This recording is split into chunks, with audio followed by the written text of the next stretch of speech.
नमस्कार दोस्तों। अब हम लोग हिंदी स्टार्ट कर रहे हैं। हिंदी में सबसे पहले वर्ण आता है वर्ण। तो वर्ण किससे कहते हैं?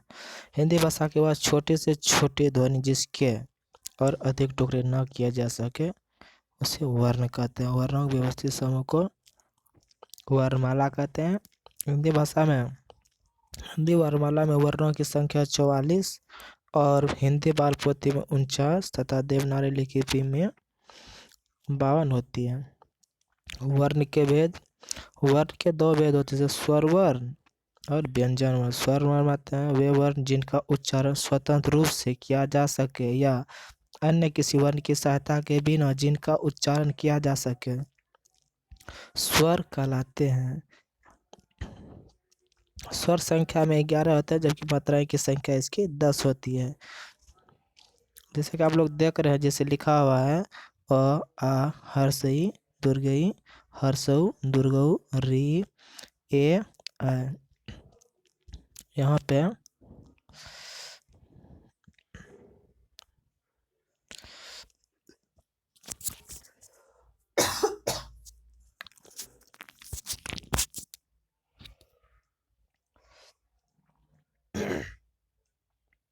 आप देख रहे हैं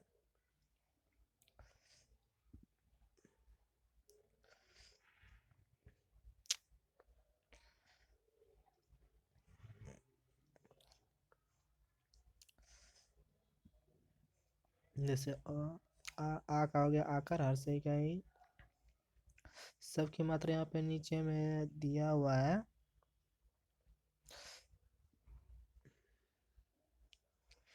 और देख सकते हैं इसके नीचे मात्रा दे इसकी मात्रा दिया हुआ है, यहाँ पे आप लोग देख सकते हैं। उसके बाद इसकी मात्रा नीचे में 10 हो गया और इसकी संख्या जो है स्वर के 11 फिर नोट में यहाँ पे दिया हुआ है कि एक ऐसा स्वर है जिसकी कोई मात्रा नहीं होती। स्वर के भेद। ये स्वर के दो भेद होते हैं, हास्य स्वर और दीर्घ स्वर। हास्य स्वर में आते हैं जैसे हर्ष हर्ष रे। ये चार होते हैं हास्य स्वर। और इस हास्य स्वर को लघु मूल या रूढ़ भी कहा जाता है। जैसे फिर उसके बाद दूसरा आता है दीर्घ स्वर, जैसे आ दीर्घई ए ऐ दुर्गऊ ओ अ। जिसकी संख्या 7 हो गई। दीर्घ स्वर को एक गुरु या संत या योग्य कहा जाता है। उसके बाद आता है व्यंजन। व्यंजन किसे कहा जाता है? वे व्यंजन जिनका उच्चारण स्वतंत्र रूप से न होकर स्वरों की सहायता से किया जाता है व्यंजन वर्ण कहलाते हैं। जैसे व्यंजन वर्ण की संख्या 33 होती है। इन्हें व्यक्त करने के लिए हलन का सहारा लिया जाता है। जैसे व्यंजन के भेद हैं, जैसे स्पर्श व्यंजन जैसे क ख ग क वर्ग में जितने आते हैं, फिर क के बाद च वर्ग में इतने आता है, फिर च के बाद ट वर्ग पूरा, फिर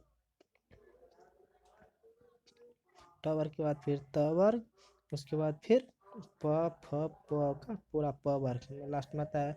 मत क से यानी क वर्ग से लेके और प वर्ग तक के टोटल अक्षरों संख्या होती है 25। उसी को हम लोग स्पर्श व्यंजन कहते हैं। उसके बाद अंत्यस्थ व्यंजन। अंत्यस्थ व्यंजन 4 होते हैं, जैसे य र ल व। उसके बाद आता है उसमें व्यंजन। उसमें व्यंजन भी 4 होते हैं, तालव्य स मूर्धन्य स अदन्त स ह। टोटल मिलाकर ये 33 होते हैं। उसके बाद आता है स्पर्श व्यंजन। स्पर्श का शाब्दिक अर्थ होता है छूना।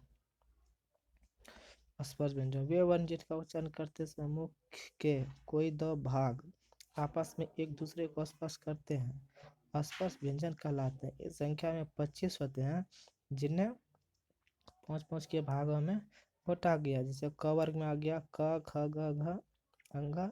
छ वर्ग में च छ ज झ य। फिर ट वर्ग में आ गया ट ठ ड ढ न। फिर त वर्ग में आ गया त थ द ध न। फिर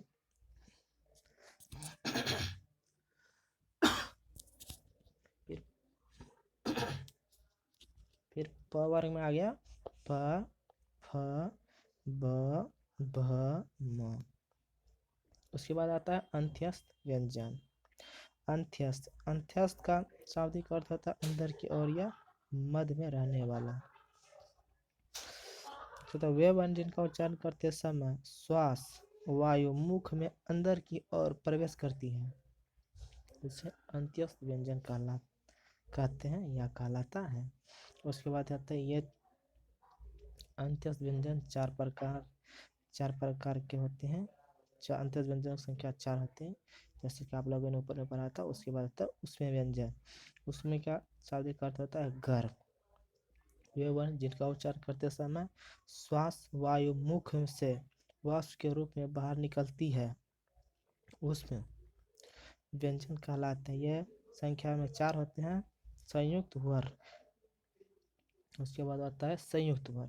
संयुक्त वर्ण 2 वर्णों के मेल से बने वर्ण को संयुक्त वर्ण कहते हैं। जैसे हो गया अक्षा, जैसे है अक्षा किससे बना था? क हलंत प्लस मूर्धन समय हलंत, ये दोनों मिलकर अक्षा बनते। तो हलंत प्लस र हलंत, ये दोनों मिलकर बने हैं त्र। फिर ज्ञ हो गया तो ज्ञ हलंत प्लस ज्ञ हलंत, ये दोनों मिलकर बना है ज्ञ। फिर तालाब सम हलंत प्लस रो में हलंत, ये मिला है दोनों मिलकर बना है स्र। उसके बाद आता है शब्दकोश। शब्दकोश में अक्षा क हलंत, उसके बाद उसमें जो एरो लगा हुआ ख हलंत, क और ख का ये शब्दकोश है अच्छा था। और त हलंत एरो थ हलंत का शब्दकोश होता है त्र। ज्वलंत प्लस झ हलंत का शब्दकोश कहता है ज्ञ। और तालब स हलंत और एरो जो लगा हुआ मूर्धन स हलंत शब्दकोश कहता है स्र। उसके बाद आता है अयोग्य वर्ण। वे वर्ण जिनका योग न होने पर भी साथ साथ चलते हैं, जो न तो स्वर होते हैं और न ही व्यंजन, वह अयोग्य वर्ण कहलाते हैं। जैसे अन्न, अनुस्वार, विसर्ग, फिर नोट में दिया हुआ है हिंदी शब्दकोश की शुरुआत इन्हीं वर्णों से मानी गई है। जैसे अन, चौन बिंदु अ और अ, जो कि क में अनुस्वार, क में चौन बिंदु, क में विसर्ग और क से ह।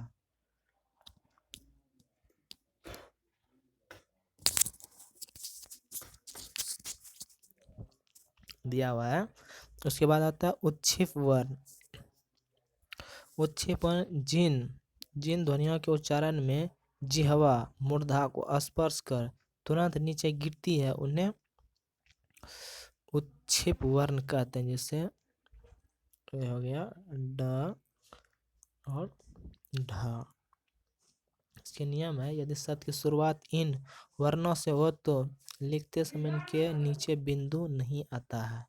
जैसे एग्जाम्पल में ले लिए डमरू, दूसरा ढोलक, तीसरा डालिया, उसके बाद ढक्कन, फिर डाली। नियम 2, यदि शब्द के अंतर्गत इनसे पहले आधा वर्ण आता है तो भी लिखते समय इनके नीचे बिंदु नहीं आता है। जैसे पंडित, बुढ़ा, अड्डा, खंड, मंडल आदि। उपयुक्त दोनों नियमों के अलावा प्रत्येक स्थिति में इनके नीचे बिंदु आता है। जैसे बढ़ाई, पढ़ाई, लड़ाई, सड़क, पकड़ना, ढूंढना आदि। उसके बाद आता है रकार या रेप या र संबंधी नियम। जैसे नियम, यदि र के बाद व्यंजन वर्ण आए तो र हलंत को उसी व्यंजन वर्ण के ऊपर लिखते हैं, अर्थात जिस व्यंजन वर्ण से पहले र हलंत का उच्चारण किया जाता है र हलंत को उसी व्यंजन वर्ण के ऊपर लिखा जाता है। जैसे कर्म, धर्म, वर्ण, दर्शक, स्वर्ग, अर्थात पूर्ण जन्म, पूर्ण निर्माण, आशीर्वाद। और सेकेंड नियम है, यदि रो हलंत में पहले व्यंजन वर्ण आए तो रो हलंत को उसी व्यंजन वर्ण के मध्य में लिखा जाता है, जैसे प्रकाश, प्रभात, प्रेम, क्रम, भ्रम, भ्रष्ट और भ्राता।